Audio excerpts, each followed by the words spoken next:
My name is Karen. I'm 58 years old, and I never thought my own son would try to kill me. James and I had always had a complicated relationship, but I never imagined he would abandon me in grizzly bear territory in Denali National Park with a sabotaged backpack and a fake map. The most shocking part, when he returned to my empty house to celebrate my disappearance, I was already there waiting. I told him, I have evidence of everything you did. Where are you watching from today? If you've ever been betrayed by someone you loved, hit that subscribe button and follow along with my story of survival and justice. I've spent the last 30 years as a wildlife photographer, specializing in Alaskan wildlife. My camera has captured everything from the northern lights to moose calves taking their first steps, but my specialty has always been bears, particularly the magnificent grizzlies that roam our wilderness. I met Thomas James's father during my first year in Alaska. He was a local fishing guide with a wild spirit and stories that could keep you captivated for hours. We fell deeply in love, built our cabin near Fairbanks, and when James was born, our little family felt complete. Thomas would take baby James on his shoulders and point out eagle nests, teaching him the names of trees and animals before he could even walk properly. But our paradise crumbled when James was just 7 years old. Thomas took his boat out during questionable weather to guide a wealthy client who insisted on fishing that day.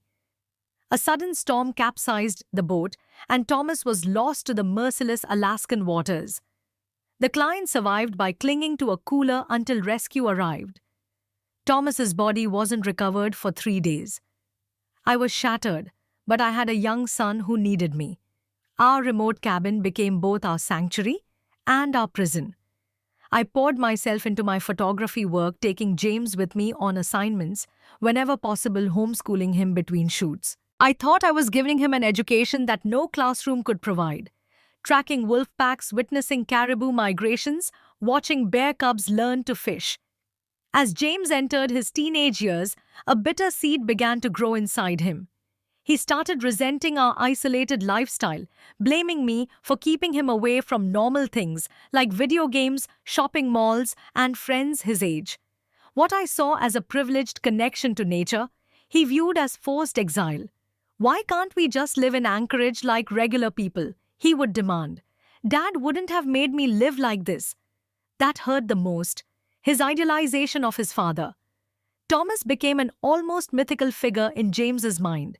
He clung to stories of his father's adventures, creating an image of a man who would have given him everything I supposedly denied him. The truth was, Thomas had loved our cabin even more than I did. He was the one who had chosen this life. I tried desperately to bridge the growing gap between us. I taught James every survival skill I knew, hoping to foster the same love of nature that had sustained me through my grief. He learned reluctantly but thoroughly. How to start a fire in the rain, which plants were safe to eat, how to navigate by stars, and most importantly, how to safely coexist with bears. He absorbed it all with the grim determination of a prisoner memorizing escape routes. When James turned 18, he left for college in Anchorage without looking back. Our communication dwindled to occasional text messages and obligatory holiday calls. I followed his life through social media posts, his marketing degree, a series of girlfriends' city apartments that couldn't look more different from our wooden cabin. Then 3 months ago, James showed up on my doorstep with 2 suitcases and a defeated expression. He'd lost his job at an advertising firm after a company downsizing. His girlfriend had broken up with him, and he couldn't afford his apartment anymore. Could he stay with me? Just until he figured things out. Of course, I said yes. My son was home. I cleared out his old bedroom, still decorated with the wildlife posters of his childhood. I imagined cozy evenings by the fireplace, rebuilding our bond, perhaps even taking him on photography expeditions like old times. Reality proved far more awkward. James spent most days on his laptop applying for jobs and scrolling endlessly through social media. He rarely joined me outdoors, declining invitations to hike or photograph the spring bears emerging from hibernation. When we did talk, conversations felt strained, full of landmines we both carefully avoided. Then, as his 27th birthday approached, James surprised me with an unexpected suggestion. "Let's go camping in Denali next weekend," he said over breakfast one morning. "Just you and me, like when I was a kid." My heart soared. This was exactly what we needed, a chance to reconnect with each other through the natural world that had always been my solace. Perhaps there, away from screens and distractions, we could finally talk about the resentment that had festered between us for so long. "That sounds wonderful, James," I replied, trying not to appear too eager. "I know the perfect spots for viewing wildlife this time of year." His smile seemed genuine as he leaned forward. "Actually, Mom, I've been researching an area I'd like to explore. It's a bit remote, but the scenery is supposed to be incredible." I should have recognized the warning sign in his sudden enthusiasm. Instead, I was simply grateful for this olive branch, this chance to heal our fractured relationship. How could I have known he was planning something far more sinister than a birthday camping trip? I spent the week preparing for our camping trip with a heart lighter than it had been in years. I pulled out my best equipment, including a new camera lens I'd been saving for a special occasion. This trip with James felt worthy of it. I wanted to document our reconciliation, perhaps create a photo book afterward as a keepsake. I handled all the practical arrangements, securing our permits, checking weather forecasts, and preparing freeze-dried meals that were both nutritious and lightweight. I carefully packed our supplies with the meticulousness that comes from decades in the backcountry: first aid kits, water purification tablets, emergency blankets, bear spray, and a satellite phone. James seemed preoccupied with his own preparations. When I offered to help, he insisted on packing his own gear. "I'm not a kid anymore, Mom," he said with a laugh that sounded almost normal. "I can handle it." What struck me as odd was his insistence on our destination. He wanted to explore a remote valley in the northeast section of Denali National Park, an area I knew to be particularly active with grizzly bears during this season. When I suggested alternatives with better trails and safer wildlife viewing, he became uncharacteristically adamant. "This is where I want to go for my birthday," he said, with a hint of his teenage stubbornness. "I've been reading about this valley online. The photographs people have taken there are amazing." I relented despite my reservations. After all, with my experience and our precautions, we could manage the risks. And wasn't I always the one telling photography clients that the most spectacular images came from venturing where others wouldn't? The morning we left, I noticed James checking his phone constantly, stepping outside to take calls when they came through. When I asked who he was talking to so early, he mentioned something vague about final job application details that needed attention before we lost cell service. During our 4-hour drive to Denali, I kept the conversation light, pointing out landmarks and sharing stories about wildlife encounters I'd had in the areas we passed. James seemed distracted, responding with one-word answers as he repeatedly checked his phone. At one point, while I stopped for gas, I overheard fragments of his conversation from outside the car. "Yes, everything's set. 2 days in, that's when. The insurance paperwork is all ready. If it works out, the inheritance should come through quickly." When I returned to the car, he hastily ended the call. "Just talking to Lindsay," he said, though I hadn't asked. Lindsay was a woman he'd mentioned meeting in Anchorage, though he'd never introduced us. "She's wishing us a good trip." Something cold settled in my stomach, but I pushed the feeling away. I was being paranoid, letting years of disconnect color normal behavior as suspicious. We arrived at the park entrance around noon and checked in at the visitor center. Ranger Sarah, a woman I'd known for years through my photography work, greeted us warmly. "Karen, great to see you back in the park," she said before turning to James with a friendly smile. "And this must be your son. I've seen so many of your childhood photos in your mother's exhibitions." James shook her hand stiffly. "Nice to meet you." Sarah's expression grew serious as she pointed to our permit. "I should warn you about your planned route. We've had increased grizzly activity in that northeast valley this season. 3 subadult males have been seen regularly near the creek you'll be camping by. There was a minor incident with another hiker last week. No contact but a close encounter. We'll be careful, I assured her, patting my beer spray canister. I've been photographing grizzlies for 30 years without incident. If anyone knows bear safety, it's my mother, James added with an unusual touch of pride that momentarily warmed my heart. As we prepared to leave, James suggested something that seemed practical at the time, but later revealed its sinister purpose.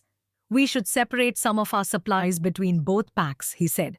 That way, if one of us gets lost or something happens to one bag, we aren't left completely without essentials. I agreed, thinking it sensible. I would later discover he had used this strategy to ensure I would have incomplete supplies and compromised safety equipment. We hiked 5 miles that first day, setting up camp in a beautiful meadow still spotted with late-season wildflowers. As I prepared our dinner on the small camp stove, I noticed James taking peculiar interest in my photography equipment, lifting each piece and examining it carefully. "These must be worth a lot," he commented, holding my telephoto lens. "That one's actually new," I replied. "About $8,000. It's an investment in my work." He whistled low. "And your clients pay well for bear photos, right enough to make it worthwhile." My last book advance was substantial, I acknowledged, and the magazine contracts have been consistent. "Why the sudden interest in my finances?" He shrugged. "Just trying to understand your world better, Mom. That's what this trip is about, right?" As we crawled into our separate tents that night, I felt hopeful despite the strange undercurrents. Tomorrow I thought we would finally have the time to talk properly. I fell asleep to the distant call of a loon on the nearby lake, unaware that the next day would bring a betrayal beyond anything I could imagine. The morning of our second day dawned crisp and clear, with that particular Alaskan light that makes photographers' hearts sing. I emerged from my tent to find James already awake, boiling water for coffee. His smile seemed easier than it had been in years. "I thought we could split up for a few hours today," he suggested, as he handed me a steaming cup. "Cover more ground that way. I want to check out the ridge to the west, and I know you're hoping to photograph bears near the salmon stream to the east." I hesitated. While we often separated briefly on our trips, when he was younger, it was unusual for us to plan extended time apart, especially in an area known for high bear activity. "Are you sure we came out here to spend time together?" I reminded him. "We'll have plenty of time together at camp tonight," he countered. "But this way you can focus on getting your shots without me scaring away the wildlife. You know, I was never as patient or quiet as you needed for your work." There was logic to his argument, and I reluctantly agreed. We would each explore for a few hours and meet back at camp by 3 o'clock. James unfolded a map and showed me where he thought I should go. A stream about 2 miles east that, according to him, emptied into a small pond that would be perfect for bear photography. "I printed this from a hiking forum," he said, handing me a separate map with a route marked in red. "This guy said he saw 5 different bears in one morning at this spot." I studied the map. The location wasn't one I was familiar with, despite my extensive experience in the park. "This seems pretty far off the established trails," I noted with a frown. "That's why it's good for wildlife," James insisted. "Fewer people to scare them off." I tucked the map into my pocket and prepared my day pack with what I thought were all the essentials: water, energy bars, first aid kit, camera gear, bear spray, and a satellite phone for emergencies. James helped me pack, chatting animatedly about his own planned hike. We parted ways around 9 in the morning. James headed west with a cheerful wave while I followed the route on his special map. The trail started normally enough, following a game path along a small stream.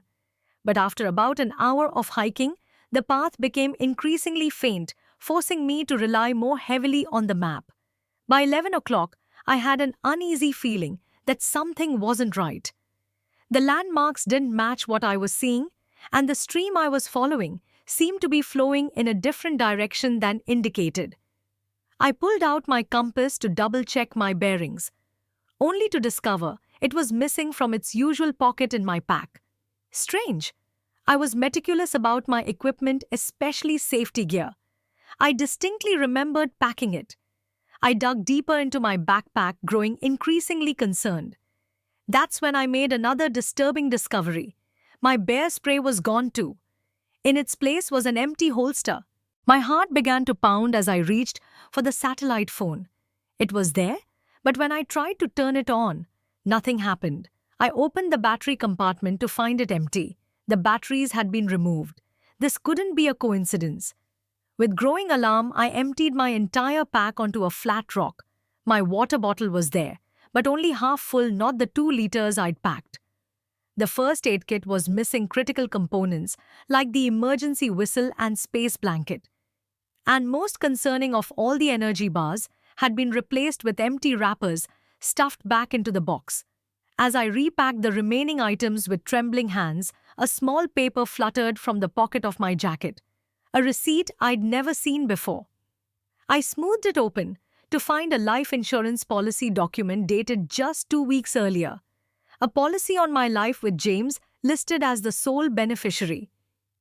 The coverage amount $2 million. Suddenly, fragments of memory clicked into place. James's whispered phone conversations about insurance and inheritance, his unusual interest in my photography equipment values, his insistence on this specific bear-heavy location, his eagerness to separate our supplies and split up on the trail. My own son had deliberately sent me into dangerous bear territory with sabotaged safety equipment. My son was trying to kill me. As this realization crashed over me, I heard a sound that turned my blood to ice. The distinctive huffing grunt of a grizzly bear somewhere in the trees ahead. And then movement caught my eye on a distant ridgeline. Through the telephoto lens of my camera, I could see James watching me through binoculars. Our eyes met across the distance. He stood perfectly still for a moment, then deliberately turned and walked away, disappearing over the ridge. I was alone, lost with minimal supplies, no bear deterrence, and the sound of a grizzly getting closer. The primal fear that gripped me was unlike anything I'd ever experienced in 3 decades of wilderness adventures. My own child had orchestrated my death. The betrayal cut deeper than any bear's claws could. I forced myself to take 3 deep breaths. Panic would kill me faster than anything else in this situation. I needed to think clearly. First priority, the approaching grizzly. Without bear spray, I needed alternative deterrence. I quickly gathered my camera equipment. The heavy metal tripod could serve as a weapon if absolutely necessary. I untied the bright red bandana from my pack and held it ready to appear larger if confronted. I backed slowly away from the direction of the bear sounds, making sure I wasn't cornered against any terrain features. From my years of bear photography, I knew that surprising a grizzly was the main danger. I began speaking in a calm, firm voice. Not yelling, which might trigger aggression, but loud enough to announce my presence. "Hey bear, just passing through. No threat here. Moving along, bear." Through the trees I caught glimpses of brown fur. A large male grizzly emerged about 50 yards away, sniffing the air. He rose briefly on his hind legs, not as a threat, but to better catch my scent. I continued my steady retreat, keeping my eyes on the magnificent animal, while giving him plenty of space. The bear dropped to all fours and, to my immense relief, turned away to investigate something more interesting, along the stream.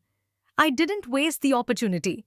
Once he was out of sight, I moved quickly but quietly in the opposite direction. Now I needed to figure out where I actually was. The map James had given me was useless, deliberately misleading. I climbed to higher ground to get a better view of the surrounding landscape. In the distance, I could make out a snow-capped peak I recognized from previous trips, Mount Pendleton. That gave me a general sense of direction, but I was still miles from any trail or ranger station. The afternoon sun told me I had perhaps 5 hours of daylight left. Though summer in Alaska meant extended twilight, I didn't want to risk navigating unfamiliar terrain in the dark. I needed shelter. I followed a small game trail downhill, reasoning that it might lead to water. All streams in this region eventually connected to the park's main river system. If I could find a substantial waterway, I could follow it towards civilization. After an hour of careful hiking, the trail opened onto a clear, fast-moving stream about 20 feet across. Perfect. Not only would this provide direction, but bears were less likely to surprise me near open water, where visibility was better. I could walk along the bank and make better time. As I moved downstream, I took inventory of what resources I had. My camera battery would last another day at most. I had half a bottle of water, but the stream solved that problem. No food remained, but I knew enough about local plants to identify a few edible berries and roots. The real concern was the approaching night and dropping temperature. Without my emergency blanket, exposure was a serious risk. I would need shelter. Just as the evening shadows began to lengthen, I spotted something unexpected through the trees: the weathered outline of a small cabin. This part of Denali had a few historical hunting cabins that predated the national park designation. Most were unmaintained and officially off-limits to visitors. But in a life-or-death situation, I wasn't going to quibble over park regulations. The cabin was in rough shape. Part of the roof had collapsed in one corner, and the door hung askew on rusted hinges. But it had 3 solid walls and enough of a roof to provide shelter from the elements. Inside, dust covered everything, indicating no recent human visitors. A rusty wood stove stood in one corner, a dilapidated cot in another. I did a careful check for animal signs. No scat tracks or nests indicated the cabin was currently occupied by wildlife. It would do for the night. In a stroke of luck, I found a cache of old emergency supplies in a metal box under the cot. A space blanket, some waterproof matches, a couple of ancient protein bars past their expiration date, but still sealed, and most valuable of all, a Park Service map that, while outdated, showed the main trails and ranger stations. Even more surprising was an old ham radio on a shelf.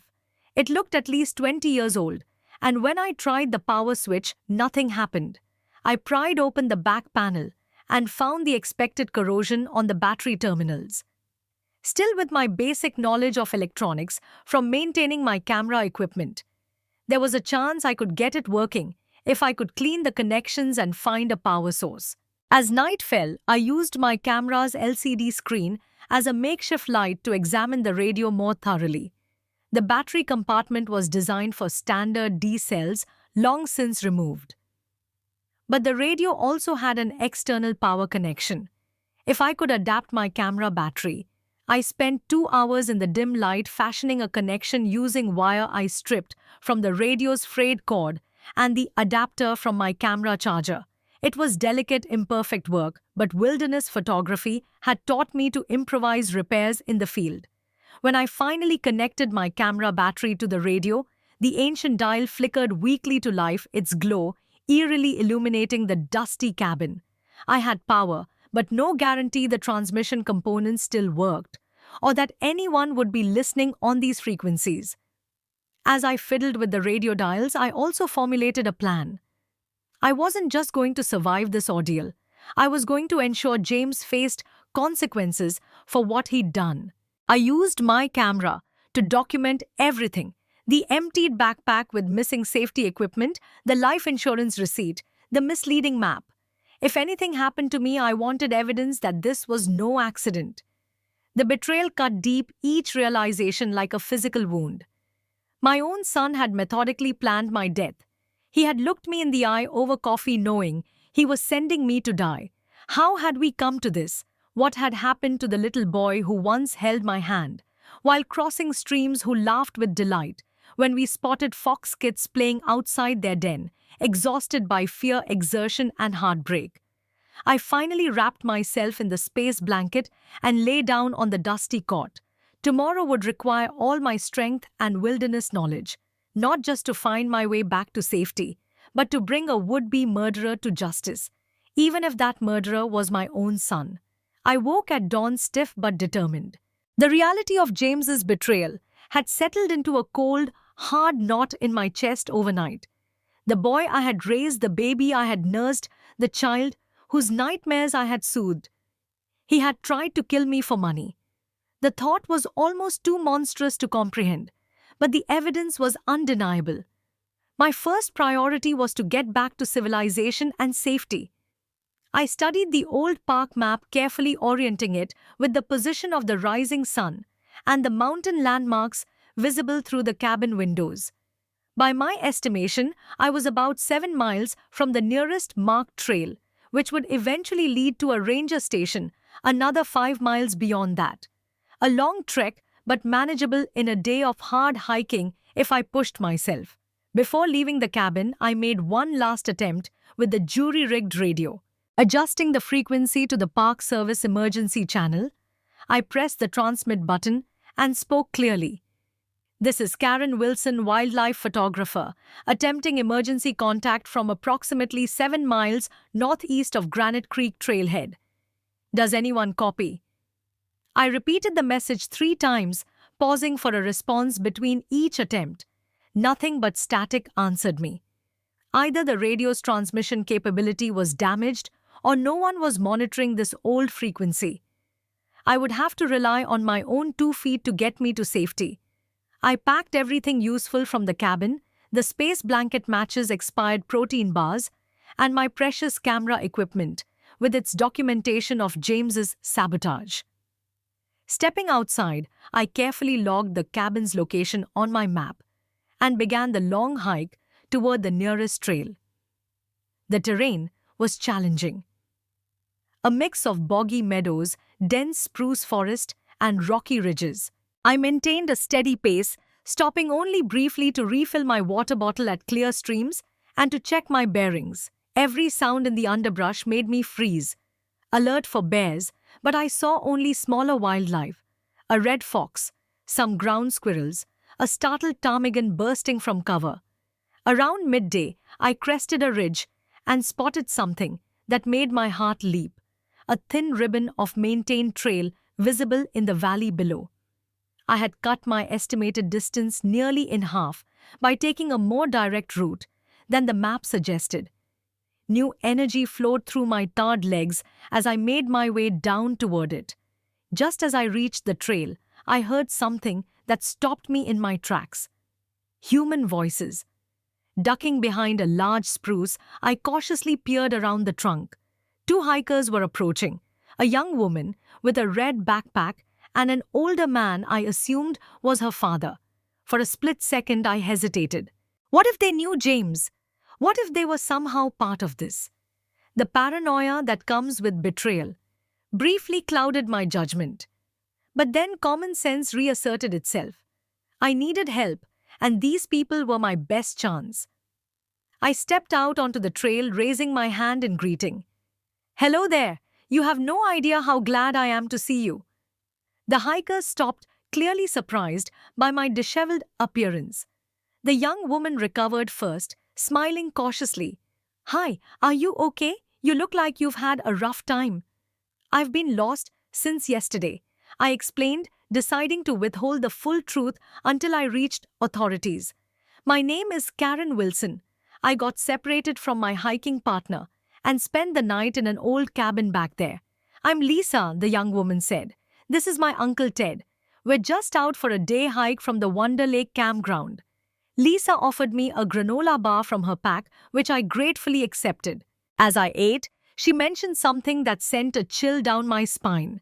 "You know, it's funny, but yesterday at the trailhead, we met a guy asking about solo hikers, especially women. Said he was doing a survey about safety in the backcountry. Kept asking if we'd heard about any accidents recently." "What did this man look like?"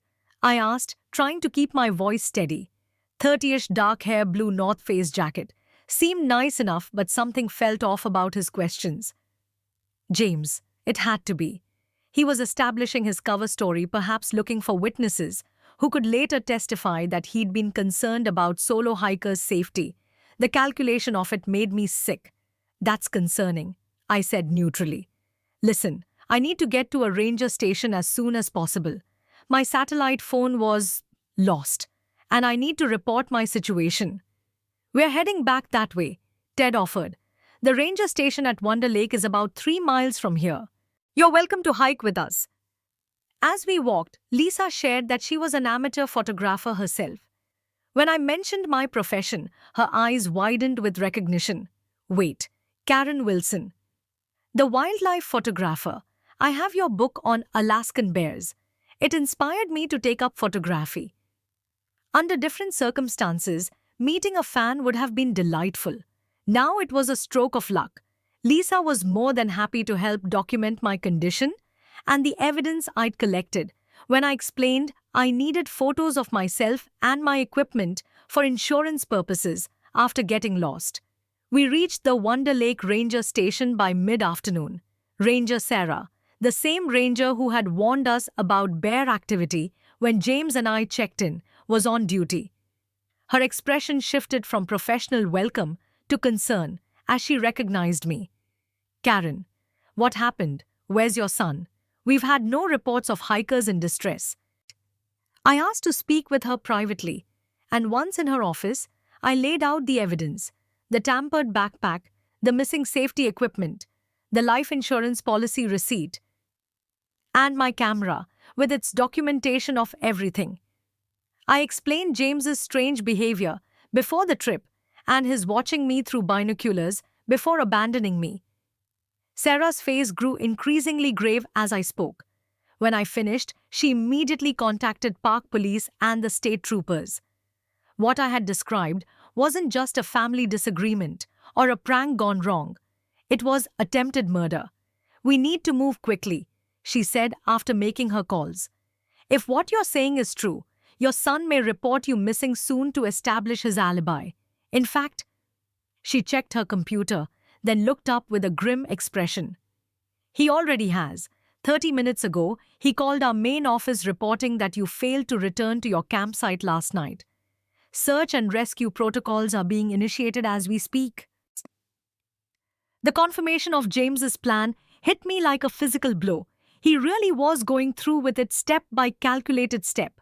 I don't want search teams out looking for me when I'm safe, I said, and I don't want James to know I survived until authorities are ready to confront him. Sarah nodded. I'll redirect the search teams discreetly. Meanwhile, the state troopers want to take your statement officially. She hesitated, her expression softening. Karen, I can't imagine what you're going through. Do you have someone you can stay with tonight? I thought about it. Most of my friends were in the photography world and knew James. I couldn't risk word getting back to him. Actually, Lisa interjected from the doorway where she'd been waiting. My family has a cabin in Talkeetna. You'd be welcome to use it until this is sorted out. It's private and about 2 hours from here. I looked at this young woman, who had been a stranger 3 hours ago. Why would you do that for me? She shrugged. Your bear photography book literally changed my life. I switched my college major to wildlife biology because of it. Besides, nobody should go through something like this alone. With the authorities' approval that evening, I found myself in Lisa's family cabin. A cozy, modern place, nothing like my rustic home. The state troopers had taken my formal statement and collected the evidence. They explained that they needed to build a solid case before confronting James, who had by now reported me missing for over 24 hours. What I learned next stunned me further. While Lisa prepared dinner, I used her satellite phone to check my bank accounts and email. James had already attempted to access my retirement accounts, claiming a family emergency. He had emailed my photography agent asking about pending payments that might be due to me. The calculated coldness of it all, preparing to collect his windfall while search parties would still presumably be looking for my body, was breathtaking. That night, as I lay in a strange bed staring at the ceiling, I made a decision. I wouldn't hide in fear. I would confront James directly, but on my terms with authorities prepared to act. I wanted to see his face when he realized his plan had failed. I wanted answers to the question that kept circling in my mind. How could my own child hate me enough to wish me dead? The next morning, I called the lead investigator with my proposal. Initially reluctant, he eventually agreed to my plan when I insisted. They would need 24 hours to set everything up. In the meantime, the official story would remain that I was missing in the park, with search efforts continuing. While I waited, Lisa showed me something else disturbing. She'd found online James had joined several internet forums discussing perfect crimes and inheritance laws, using a pseudonym but with details that matched our situation perfectly. The digital trail he'd left would become additional evidence against him. Tomorrow I would return home. Not as the victim James had planned me to be, but as the survivor I had always been. The wilderness hadn't killed me, and neither would my son's betrayal. The next morning, I stood in my living room surrounded by hidden recording devices the police had installed. My cabin looked exactly as I had left it 3 days ago. Coffee mug still in the sink, book splayed open on the side table, reading glasses perched on top. Life interrupted, waiting to resume. Except nothing would ever resume normally. Whether James was convicted or not, our relationship as mother and son was dead. The child I had raised was gone. Perhaps had never truly existed as I imagined him. Detective Marshall, a steady, soft-spoken man with kind eyes and a no-nonsense manner, reviewed the plan with me one final time. We have officers positioned in the woods around your property. Every room is wired for audio and video. Once we have a clear confession, we'll move in. He paused, studying my face. Are you absolutely sure you want to do this? Miss Wilson? It's not too late to let us handle the confrontation. I'm sure, I said, my voice steadier than I expected. I need to see his face. I need to understand why. The detective nodded, then checked his watch. Our sources say he's officially called off the search for today, due to dangerous weather conditions. Convenient timing, since the forecast is clear. He told the rangers he's coming to your house to collect some photos for the search teams. We expect him within the hour. After Marshall and his team left to take their positions, I moved to the darkened kitchen, where I would wait out of sight from the front door. Through the window, I could see the gathering dusk, the familiar outline of spruce trees against the dimming sky. How many evenings had I watched this same view, with James beside me, pointing out the first stars appearing. The distant sound of tires on gravel jolted me from my reverie. Car door slammed, more than one. James wasn't alone. I peered carefully around the curtain. James was walking up the path, accompanied by a woman I'd never seen before. Petite blonde, stylishly dressed in clothes too urban for our remote setting. She clung to his arm, her face animated as she spoke. This must be Lindsay, the girlfriend he'd mentioned in passing. They reached the porch and I retreated deeper into the shadows of the kitchen. The front door opened. James still had his key, of course. "Hello," he called out, his voice echoing in the empty house. "Rangers, anyone here yet? They said they'd meet us here." The woman, Lindsay, replied. "Are you sure you're ready to go through her things? It's only been 3 days." James's laugh held no trace of grief. "The sooner we start, the better. There's no way she survived out there with bears and no supplies. The rangers are just going through the motions now." Their footsteps moved into the living room. I heard the distinctive sound of my liquor cabinet opening, glasses clinking. "Here's to new beginnings," James said. I imagined them toasting with my best whiskey. "How long do you think before it's official?" Lindsay asked. "Before they declare her, dead," James supplied bluntly. "A week, maybe 2 at most. They've already moved from rescue to recovery. Once they call it off completely, we can file the insurance claim. 2 million, baby. Plus, whatever we get for selling this place and her photography equipment. And no one will question it." Lindsay's voice held a note of anxiety. "It will just look like a hiking accident. It's perfect," James assured her. She was an experienced outdoors woman who got separated from her hiking partner in bear country. Happens every year to someone. I've established the concerned son narrative perfectly. You should have seen me crying for the news crew this morning. Their callousness made my stomach turn. I had heard enough for the police, but something kept me rooted in place. I needed to understand the why of it all. I still can't believe how easy it was. James continued, his voice smug. All those survival skills she insisted on teaching me actually came in handy for planning how to kill her. Lindsay giggled, the sound girlish and incongruous with the monstrous conversation. The irony and the map thing was genius. The backpack sabotage was the key, James explained, pride evident in his voice. Take away her compass, her bear spray, her satellite phone, battery. She wouldn't have lasted the night if a bear found her, and if not, exposure would have done the job. I had heard enough. I reached for the light switch and flipped it on, stepping into the doorway between the kitchen and living room. Actually, I said quietly, I've always been better at survival than you gave me credit for, James. The look on my son's face was one I will never forget. Shock giving way to disbelief, then naked fear. The glass he was holding slipped from his fingers, shattering on the hardwood floor. Lindsay screamed, backing away until she hit the wall. Mom! James whispered, his face draining of color. How? How did I survive your murder attempt? I finished for him. The same way I've survived 30 years in the Alaskan wilderness. With skill, knowledge, and determination. Skills I tried to teach you not so you could use them against me, but so you could appreciate the land that's been our home.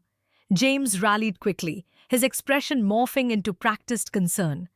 Murder attempt. Mom, what are you talking about? I've been out of my mind with worry.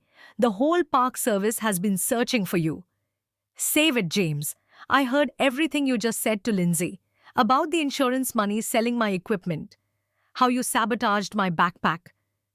I moved further into the room, standing tall despite my exhaustion. What I don't understand is why. Was it just about the money, or have you really hated me all these years? Something in James broke then. The facade crumbled, replaced by raw bitterness. You want to know why? Because you ruined my life? He spat. You dragged me to the middle of nowhere, away from normal people, normal opportunities. Dad would have given me a real life if he'd lived. Instead, I got stuck with crazy bear lady, living like we were in the 1800s while other kids had friends, technology, chances at real careers. Your father chose this life, I said softly. He built this cabin. He loved the wilderness more than I did. Liar, James shouted. Dad would have wanted better for me. He wouldn't have trapped me here. Is that what this is about? Punishing me for your father's death, for choices that were never solely mine. Lindsay had begun inching toward the door, but James grabbed her arm. Don't you dare leave. We stick together on this. He turned back to me, desperation in his eyes. Look, Mom, you're confused. Being lost in the woods has traumatized you. Let me call a doctor. He reached for his phone, but I shook my head. The police have heard everything, James. They're outside right now, and they've been recording since you walked in. As if on cue, Detective Marshall and 3 officers burst through the front door. James Wilson, you're under arrest for attempted murder and conspiracy to commit fraud, Marshall announced, while the officers moved to restrain both James and a hysterical Lindsay. As they read him his rights, James's eyes never left mine. The hatred there was palpable, unmasked, now that pretense was unnecessary. This was my son, my flesh and blood, looking at me like I was his worst enemy. You'll never prove it, he hissed as they led him away. It's your word against mine. Actually, I replied, it's your words against you. And my camera documented everything. The sabotaged equipment, the fake map, the life insurance receipt. You forgot that documentation is what I do for a living, James. Lindsay broke down completely as they placed her in a separate police car, sobbing that she didn't know it would go this far, and that it was all James's idea. Her betrayal of him was swift and complete, a fitting parallel to his betrayal of me. As the police cars drove away, I stood alone on my porch in the gathering darkness. The familiar sounds of the forest surrounded me. The distant call of an owl, wind rustling through spruce needles. This land that had nurtured me for decades would continue to be my solace. but nothing would erase the image of my son's face contorted with hatred or the knowledge that he had meticulously planned my death. Detective Marshall returned, shortly offering to stay, or to have an officer remain with me. "No," I said quietly. "I've survived bears, blizzards, and isolation. I'll survive this too." After he left, I walked through my empty cabin, touching familiar objects that suddenly seemed to belong to another life. The family photos I could no longer bear to look at. The homemade birthday cards from a little boy who once loved me. The memory of a family that existed only in my imagination. Tomorrow would bring the legal aftermath. Statements, evidence, processing, court proceedings. But tonight, I allowed myself to grieve for something that had died in these woods just as surely as if a bear had taken me. The illusion of family, the belief that love could overcome all differences, the trust I had placed in my only child. Outside my window, the aurora borealis began to dance across the night sky, green and purple ribbons shimmering above the spruce trees. Nature's reminder that beauty persists even in darkness. I would find my way forward one step at a time, just as I had found my way out of those remote woods when death seemed certain. The wilderness had taught me its most important lesson. Survival isn't just about physical endurance. It's about the resilience of the human spirit. And mine had been tested and tempered by the most painful betrayal imaginable. The 6 months following James's arrest unfolded like a surreal nightmare. The legal proceedings exposed every detail of his calculated plan, how he had researched perfect murder scenarios online for months, taken out the life insurance policy using forged signatures, and even practiced tampering with survival equipment to ensure nothing would look suspicious. The evidence against him was overwhelming. Beyond my documentation and the recorded confession, investigators found detailed notes on his laptop outlining the plan labeled "Mom's Accident." Lindsay, hoping for leniency, testified against him, revealing how he had recruited her with promises of wealth and a new life together once the insurance paid out. Throughout the trial, James showed no remorse. He sat stone-faced as the prosecution laid out his methodical planning. When he took the stand in his own defense, he spun a tale of a mentally unstable mother who had fabricated the whole scenario for attention after getting lost. The jury didn't believe him. James was sentenced to 25 years for attempted murder and conspiracy to commit fraud. As they led him from the courtroom, he looked at me one final time, not with hatred now, but with something perhaps more disturbing. Nothing at all. As if I were a stranger. In some ways, we were strangers. I had raised a child I never truly knew. The aftermath left me hollow.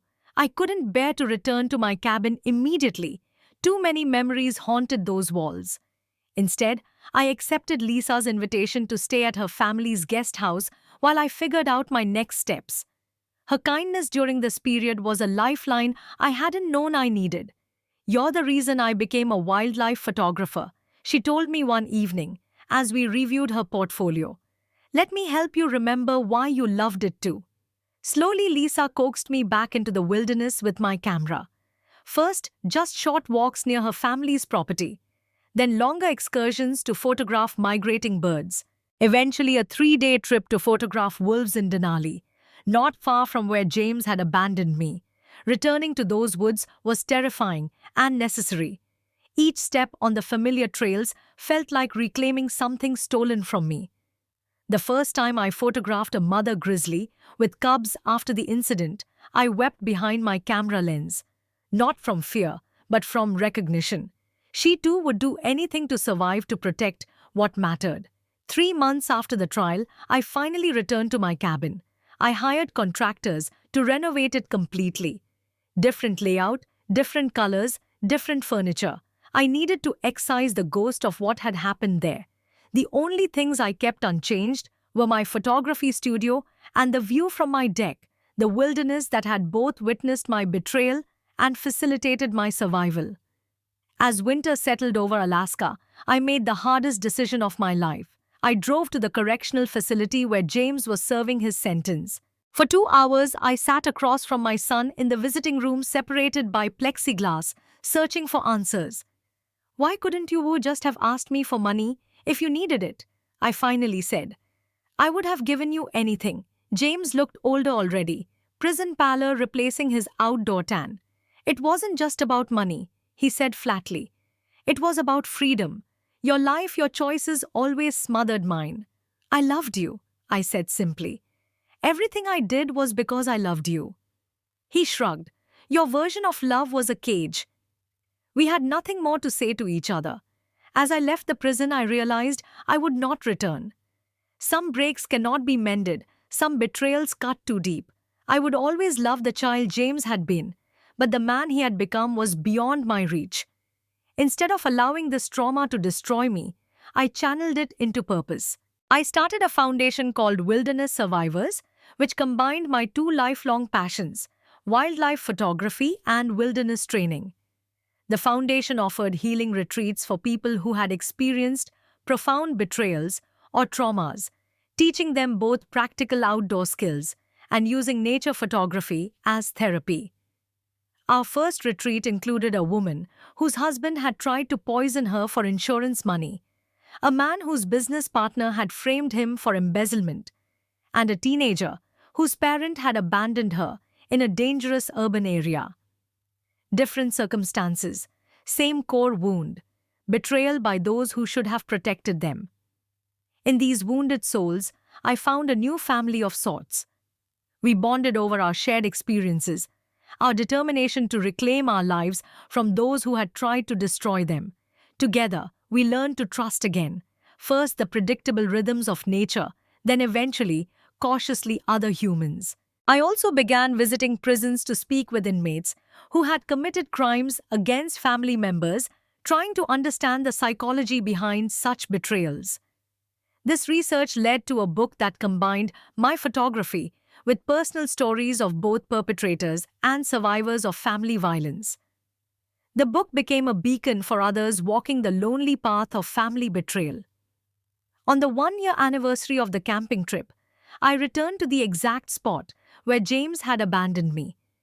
I set up my camera and photographed the location in the same light at the same time of day. Not to commemorate the trauma, but to document my survival. As I stood there, a mother grizzly and 2 cubs emerged from the trees across the stream, the same area where I had heard bear sounds that fateful day. Instead of fear, I felt a strange kinship with this powerful creature who would fiercely protect her young, the natural order of things that my own family had so horrifically inverted. I captured a series of images of the bear family that would later become the centerpiece of my most successful exhibition, Survival Instincts. The show toured internationally, featuring parallel images of animal mothers protecting their young alongside stories of human survivors rebuilding their lives after betrayal. At the opening night in New York, a distinguished older woman approached me, her eyes brimming with tears.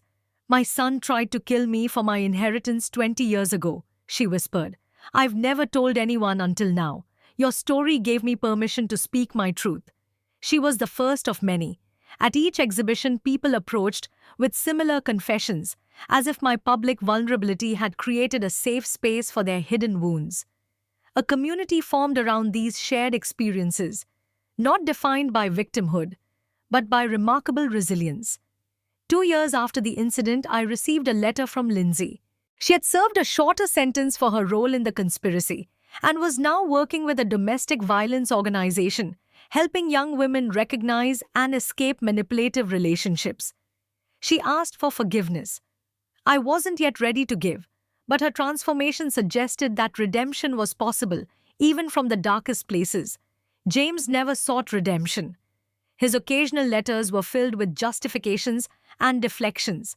I read them, acknowledged the pain behind his anger, and filed them away. Perhaps someday I would find more compassion for him, but for now, maintaining distance was my form of self-care. Today, my life looks nothing like I imagined it would in my later years. Instead of quiet retirement, with occasional visits from a loving son, I lead a community of survivors. Instead of photographing wildlife solely for artistic purposes, I use my images to help wounded souls reconnect with their own strength. The betrayal that was meant to end my life instead transformed it into something more meaningful than I could have envisioned. Every time I guide someone through their first wilderness experience after trauma, every time I see fear give way to wonder, as they photograph their first bear or eagle or wolf, I reclaim another piece of what James tried to take from me. Not just my life, but my passion for living it. The wilderness was never my enemy, neither was my love for my son. The lesson I carry forward is that survival requires both strength and vulnerability, both caution and openness. We must protect ourselves from harm while remaining receptive to healing. It's a delicate balance not unlike photographing dangerous wildlife, respecting the power that could destroy you while still getting close enough to capture its beauty. What would you do if someone you loved with your whole heart betrayed you in the most fundamental way? Would you close yourself off from all connection? Or would you like me learn to distinguish between healthy caution and paralyzing fear? If my story has touched you, please share your thoughts in the comments below. Subscribe if you want to hear more stories of survival against impossible odds. And remember, sometimes the most dangerous predators aren't the ones with claws and fangs, but those who claim to love us. Thank you for listening to my journey, and may you never need to test your own survival instincts in such a painful way.